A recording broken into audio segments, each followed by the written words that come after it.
8th grade Interim 1. Read the passages and answer the questions that follow, then write a response to the writing prompt. Passage 1. Excerpt from Packing for Mars, The Curious Science of Life in the Void by Mary Roach. Apollo 11 was the 1969 NASA space flight that first landed 2 human beings on the moon. Astronauts Neil Armstrong and Buzz Aldrin walked on the surface of the moon for about 2 hours, collecting lunar material and planting an American flag. Of the millions of pages of documents and reports generated by the first moon landing, none is more telling, to me anyway, than an 11-page paper presented at the 26th annual meeting of the North American Vexillological Association. Vexillology is the study of flags, not the study of vexing things, but in this case, either would fit. The paper is entitled, Where No Flag Has Gone Before, Political and Technical Aspects of Placing a Flag on the Moon. It began with meetings 5 months before the Apollo 11 launch. The newly formed Committee of Symbolic Activities for the first lunar landing gathered to debate the appropriateness of planting a flag on the moon. The Outer Space Treaty, of which the United States is a signer, prohibits claims of sovereignty upon celestial bodies. Was it possible to plant a flag without appearing to be, as one committee member put it, taking possession of the moon? A telegenically inferior plan is to use a boxed set of miniature flags of all the nations was considered and then rejected. The flag would fly. But not without the help from NASA Technical Services Division. A flag doesn't fly without wind. The moon has no atmosphere to speak of, and thus no wind. And though it has only about 1/6 of the gravity of Earth, that is enough to bring a flag down in an inglorious droop.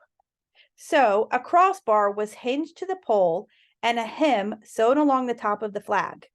Now the stars and stripes would appear to be flying in a brisk wind, convincingly enough to prompt decades of moon hoax jabber, though in fact it was hanging less a flag than a diminutive patriotic curtain. Challenges remained. How do you fit a flagpole into the cramped, overpacked confines of a lunar module? Engineers were sent off to design a collapsible pole and crossbar. Even then, there wasn't room. The lunar flag assembly, as flag, pole, and crossbar had inevitably come to be known, would have to be mounted on the outside of the lander. But this meant it would have to withstand the 2,000-degree Fahrenheit heat generated by the nearby descent engine. Tests were undertaken. The flag melted at 300 degrees. The Structures and Mechanics Division was called in, and a protective case was fashioned from layers of aluminum, steel, and thermoflex insulation. Just as it was beginning to look as though the flag was finally ready, someone pointed out that the astronauts, owning the pressurized suits they'd be wearing, would have a limited grip strength and range of motion. Would they be able to extract the flag assembly from its insulated sheath, or would they stand there in the gaze of millions, gasping futilely? Did they have the reach needed to extend the telescoping segments? Only one way to know. Prototypes were made and the crew convened for a series of flag assembly deployment simulations. Finally came the day. The flag was packed, a 4-step procedure supervised by the Chief of Quality Assurance, and mounted to the lunar module, 11 steps, and off it went to the moon, where the telescoping crossbar wouldn't fully extend, and the lunar soil was so hard that Neil Armstrong couldn't plant the staff more than about 6 or 8 inches down, creating conjecture that the flag was most likely blown over by the engine blast of the ascent module. Welcome to space. Not the parts you see on TV, the triumphs and the tragedies, but the stuff in between, the small comedies and everyday victories. Passage 2. Excerpt from Pioneering Space Requires Living Off the Land in the Solar System by Bob Granath. The following article about efforts to send humans to Mars appeared on nasa.gov on September 30th, 2016. As NASA continues preparing for the journey to Mars, the technology now in development is expanding beyond the spacecraft and propulsion system needed to get there. NASA scientists and engineers are also developing systems to harness abundant resources available in the solar system to support these pioneering missions. The practice is called In Situ Research Utilization, or ISRU. Like early European settlers coming to America, planetary pioneers will not be able to take everything they need, so many supplies will need to be gathered and made on site. The concept focuses on how to turn a planetary body's atmosphere and dusty soils into everything from building materials for shelters on Mars to rocket fuel for trips back to Earth. Much of this work is taking place at NASA's Kennedy Space Center in Florida. Center Director Bob Cabana recently explained that the agency is moving to a new era in space travel. "It was an incredible accomplishment when we went to the moon," said Cabana, a former space shuttle astronaut. "We stayed for a couple of days and took some rocks home. We explored." Cabana noted that explorers leave a nice, safe environment.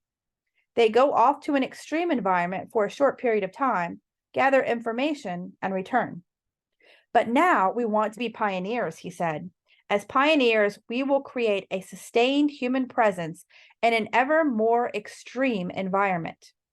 Another need of deep space traveling astronauts is food.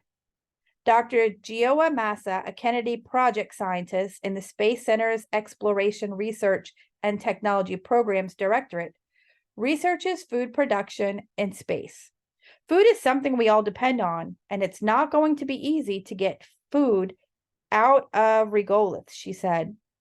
"Right now, we pretty much take all our food along in the space station. But seeds are very small. Seeds are easy to take." Massa had helped lead successful efforts studying plant growth aboard the space station. "There are a number of different types of plants we can grow," she said. "We can start with produce that is just fresh, that you can just pick and eat. Other crops, such as potatoes, can be added depending on the available time and resources." NASA researchers on Earth and aboard the station are working to find optimum growth environments for plants and crops, including lighting, nutrients, and watering, all while dealing with microgravity. As a Kennedy chemical engineer, Annie Mayer is part of a team developing a technology that could turn ordinary debris and other garbage accumulated by a crew of astronauts into valuable resources. "There is food waste, there is biological waste, there is packaging waste," she said. "Here at Kennedy, we're working on how to make this waste into useful products, such as methane for fuel." The trash reactor being tested at Kennedy can hold more than 3/4 of material and burns at about 1,000 degrees Fahrenheit, about twice the maximum temperature of an average household oven.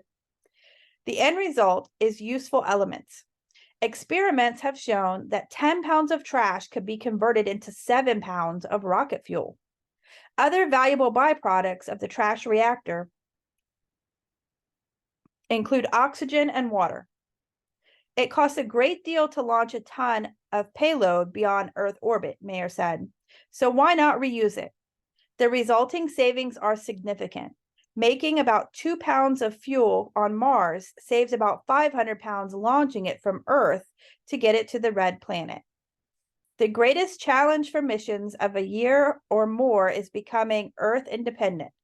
Projects that focus on resource utilization are part of ongoing efforts to do just that, moving from space exploration to pioneering. Question number 1. What is the meaning of the word optimum as it is used in paragraph 19? A, peak, B, average, C, minimum, D, beautiful. Question 2. Which central idea is best supported by paragraph 7? A, space exploration is always worth it. B, going to space is an adventure that everyone should experience. C, astronauts have to work incredibly hard to go to space. D, there are many aspects to space explorations, both seen and unseen. Writing prompt. Both authors describe the remarkable challenges of space travel. Write an argumentative essay arguing which author is more successful at portraying these characteristics. Develop your essay by providing textual evidence from both passages. Manage your time carefully so that you can plan your essay and do some pre-writing using your scratch paper. Write your essay on the provided lined papers. Be sure to use details from both passages and avoid over-relying on one passage. Your written response should be in the form of a multi-paragraph argumentative essay. Write your essay on the lined pages. Type your response in the below box. Anything that is not in the provided lined papers will not be graded.